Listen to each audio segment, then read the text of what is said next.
Olá pessoal, tudo bem?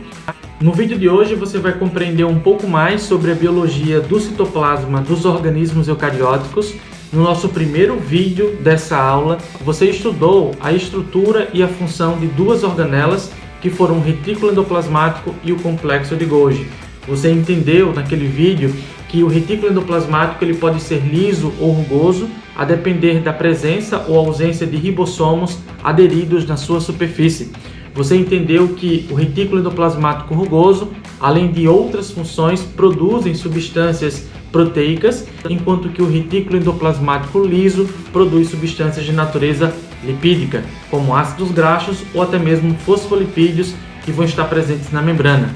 Nesse vídeo você vai compreender a estrutura e a função de outras duas organelas, que são os lisossomos e também os peroxissomos. Vamos começar primeiro com os lisossomos. Os lisossomos são bolsas numerosas que existem no citoplasma de uma célula eucarionte, como você consegue observar na imagem. Essas bolsas elas contêm uma grande quantidade de enzimas que podem degradar uma variada quantidade de substâncias que podem estar dentro da célula, que podem ser produzidas pela própria célula ou entrar na célula por endocitose, que seja tanto por uma vesícula pinocítica ou seja por um fagossomo. As enzimas que estão presentes nesses lisossomos são variadas, elas podem degradar proteínas, podem degradar lipídios, podem degradar material genético, podem degradar inclusive compartimentos que já existem dentro de uma célula eucariótica e que já não apresentam mais algum tipo de função, como algumas organelas, por exemplo. Os lisossomos são organelas do citoplasma das células eucariontes que têm a função de digestão intracelular. Eles são formados a partir de bolsas que se descolam do complexo de Golgi e que formam inicialmente uma estrutura que nós chamamos de lisossomo primário. Esse lisossomo primário assim é chamado porque ele não encontrou ainda nenhuma estrutura para digerir. Assim que esse lisossomo primário ele se funde com uma vesícula proveniente do espaço extracelular ou até mesmo de estruturas que estão dentro da célula que precisam ser digeridas, esse lisossomo primário ou inicial ele passa a ser denominado de lisossomo secundário ou lisossomo tardio. E então é dentro desse lisossomo que essas estruturas maiores elas vão ser digeridas pelas enzimas que estão localizadas no seu interior e então transforma essas estruturas em partículas cada vez menores ou digeridas. Algumas dessas partículas são tão pequenininhas que conseguem atravessar a membrana do lisossomo e migrar até o citoplasma, e outras, quando não aproveitadas pelas células, elas devem ser liberadas para fora dela, através de um fenômeno que nós chamamos de exocitose, também chamado de plasmocitose ou defecação celular. Ainda em relação aos lisossomos, é importante que você faça uma breve diferenciação no que se refere às funções dessas organelas. Os lisossomos, eles são encarregados, como já falei anteriormente, num processo de digestão intracelular, sendo que essa digestão intracelular ela pode ser classificada em dois tipos. A digestão ela pode ser do tipo heterofágica ou autofágica. O que significa esses dois termos? Observe na imagem ao lado que uma célula ela pode englobar partículas líquidas ou partículas sólidas.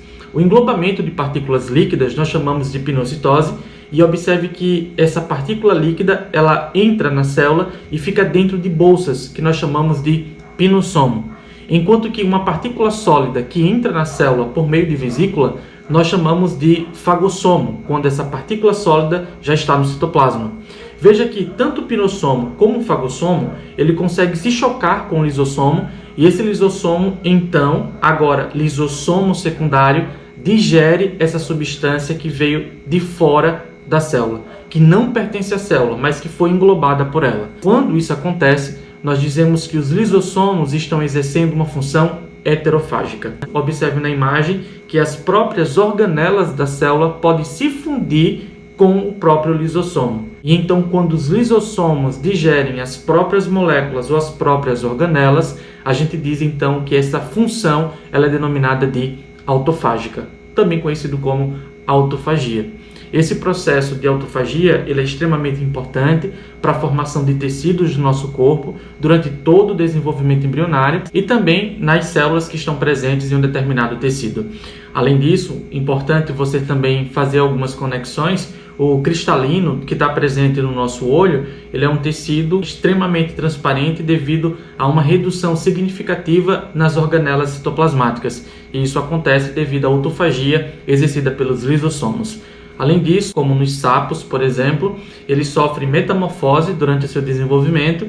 A princípio, o girino ele apresenta uma cauda, mas o organismo adulto, que é o sapo, como você conhece, ele não apresenta mais a cauda. E então essa cauda ela foi consumida pela própria atividade lisossômica. E finalmente, a outra organela desse vídeo são os peroxissomos. Os peroxissomos são organelas de tamanho extremamente reduzido, podendo variar de 0,5 até 1 micrômetro. Essas organelas armazenam o peróxido de hidrogênio e utilizam o gás oxigênio para oxidar substâncias orgânicas. O peróxido de hidrogênio é um subproduto tóxico para as células, mas dentro dos próprios peroxissomos existem também outras enzimas, como a catalase, que são utilizadas para transformar o peróxido de hidrogênio em água e também gás oxigênio. Os peroxissomos também estão relacionados à produção de colesterol a partir da oxidação de ácidos graxos. Além disso, nos rins e no fígado, os peroxissomos também vão ter a função de desintoxicação celular, oxidando substâncias tóxicas, como álcool etílico, por exemplo, e transformando em substâncias não tão tóxicas assim para o organismo humano. Bom, pessoal, por hoje é só. Nesse vídeo vocês compreenderam um pouco mais sobre o citoplasma das células eucarióticas, estudando a estrutura e a função dos lisossomos e também dos peroxissomos. Obrigado e até mais!